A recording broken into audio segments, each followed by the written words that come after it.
Nous voyons que lorsqu'il s'agit de recouvrer les intérêts du Seigneur, en un jour où les forces de l'ennemi s'opposent farouchement à ses intérêts et à ce témoignage, le Seigneur doit développer en son instrument ces éléments et ce caractère agressif. Il est clair et parfaitement évident que Néhémie n'est pas un homme doux comme Esdras.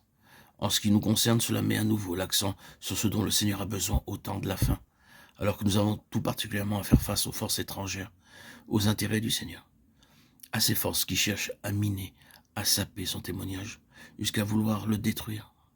Elles s'en sont déjà emparées, comme nous l'avons vu dans les 9 choses mentionnées dans les précédents audios. Les caractéristiques de Néhémie mettent en évidence la vigueur et l'intransigeance. Voilà ce qu'il faut un jour comme celui-là. Prenons garde.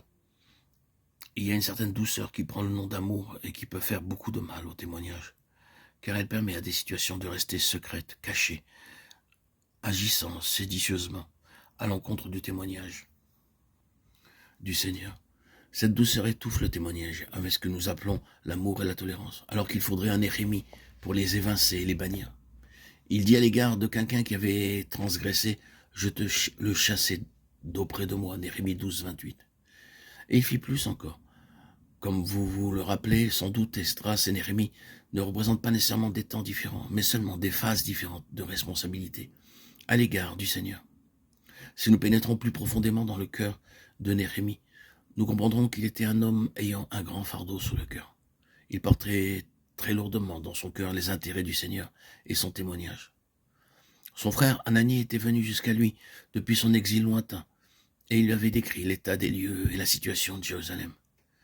C'est ainsi que s'ouvre le livre, et Néhémie lui-même nous raconte combien ce rapport l'avait affecté. Et lorsque j'entendis ces paroles, je m'assis, je pleurais. Je menai deuil plusieurs jours, et je jeûnais, et je priais le Dieu des cieux. Néhémie 1,4. C'est cela, avoir un lourd fardeau sur le cœur. Le fardeau de son cœur est apporté avant tout dans la présence seule de Dieu. Puis, sortant de la présence de Dieu, est toujours chargé de ce fardeau. Il paraît évident que cet homme a un grand chagrin. Malgré lui, malgré ce que l'on aurait pu attendre de lui, et malgré ce qui était interdit en la présence des hommes, le fardeau de son cœur se révèle. Or j'étais chanson du roi, je pris le vin et le donnai au roi, et je n'avais pas été triste en sa présence.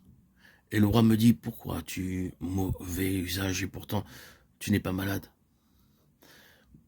Mauvais visage. Cela n'est rien que de la tristesse de cœur. Alors j'eus extrêmement peur, et je dis au roi, que le roi vive à toujours. Pourquoi mon visage ne serait-il pas triste quand la ville, le lieu des sépulcres de mes pères, est dévasté et que ses portes sont consumées par le feu? Néhémie 1:11, 2:1-3.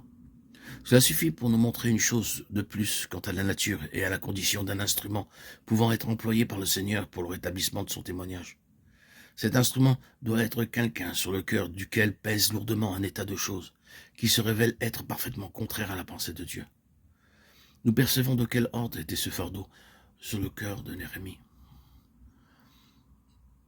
Bien-aimé, c'est une chose que d'avoir une certaine forme de préoccupation à l'égard des choses de Dieu, de se mettre à faire beaucoup de bruit à leur sujet au milieu des hommes en démontrant et en leur donnant un caractère public, en nous rattachant même à une certaine cause pour en faire une très grosse affaire. Oui, cela c'est une chose. Nous pouvons évoquer et prouver que bien des choses manquent précisément à ce qui est essentiel et nécessaire aux yeux du Seigneur quant à son œuvre. C'est une chose que d'entrer dans une situation par l'extérieur, de nous joindre à elle, de nous en charger et d'en faire même l'œuvre de notre vie. Mais c'est une toute autre chose lorsque le Seigneur met dans nos cœurs, dans le secret de son propre cœur, et d'avoir apporté ce fardeau secrètement dans nos cœurs en la présence de Dieu, dans une prière profonde, appliquée et diligente. Oui, en vérité, c'est une chose toute différente que d'entrer dans les intérêts du Seigneur de cette manière. Beaucoup peuvent s'intéresser à une cause, se mettre à un travail qui nécessite leur intervention. Mais c'est autre chose que d'avoir avec Dieu une communion spirituelle qui permet à Dieu de mettre sa douleur dans notre propre cœur.